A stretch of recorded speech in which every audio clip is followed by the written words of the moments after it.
తులారాశి.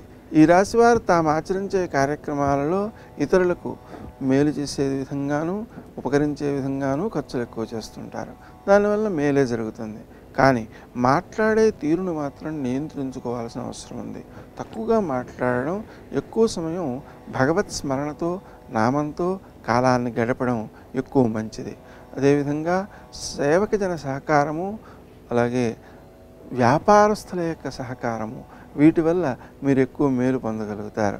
మీరు వాహనాల విషయంలో కానీ గృహాలంకరణ విషయంలో కానీ ఎక్కువ శ్రద్ధ చూపించేటువంటి అవకాశం ఉంది. వాహనాలను కొనుగోలు చేయడం అనేటువంటివి కూడా సత్ఫలితాలను ఇచ్చేవిగా ఉంటాయి. సంతాన వర్గంలో ఆరోగ్య సంబంధమైనటువంటి సమస్యలను ఎదుర్కొనే అవకాశం ఉన్న దృష్ట్యా క్రీమ్ అచ్యుతానంత గోవింద అనే నామాన్ని జపించడం ద్వారా ఎక్కువ మేలు కలుగుతుంది. విశేషించి వృత్తి స్థానంలో మీరు అభివృద్ధిని సాధించేటువంటి అవకాశాలున్నాయి.